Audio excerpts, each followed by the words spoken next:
Hello everyone. आज साधा बार रोषे पोईर गोटे तरकारी बनाऊँगी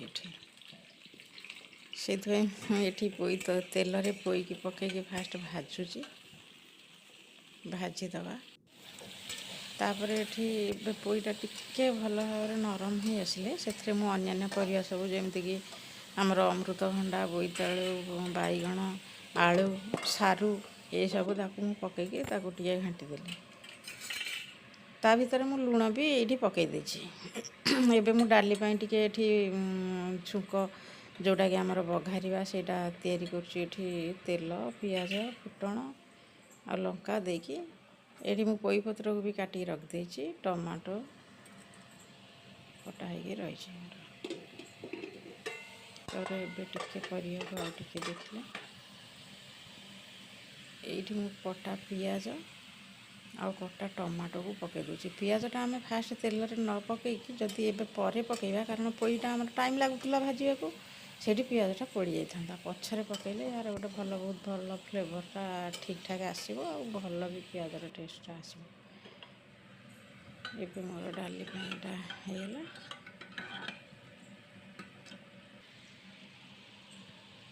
तरकारी जिते माने पूरा परिवार पानीटा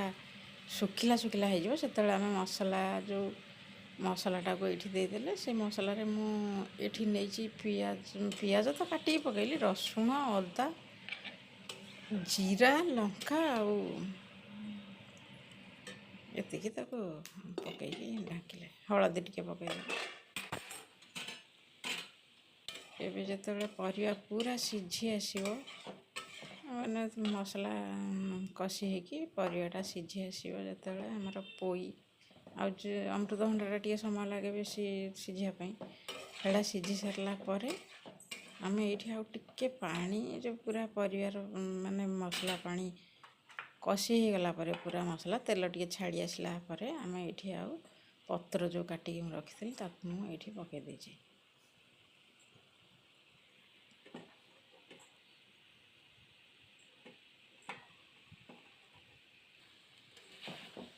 पोई पत्रटा मिसेले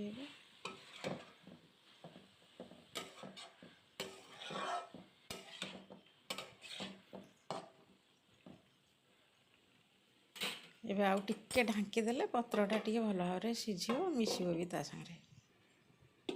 तापर आम एबे टिके पानी एथिरे लगेदबा पानी टिके देदबा सेथिरे घांटिकी मुझे तो आउ टिके मिसई दउची ताकू तापर टे पानी ये लगे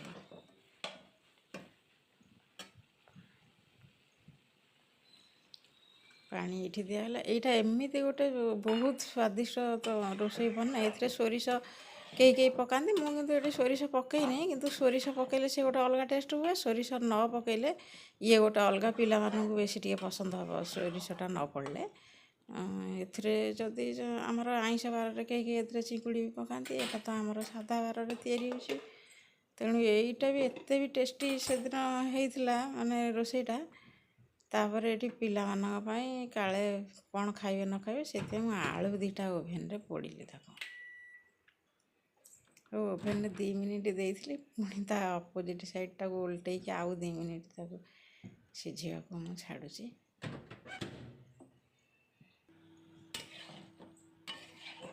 ये तरकारी आमर हो गला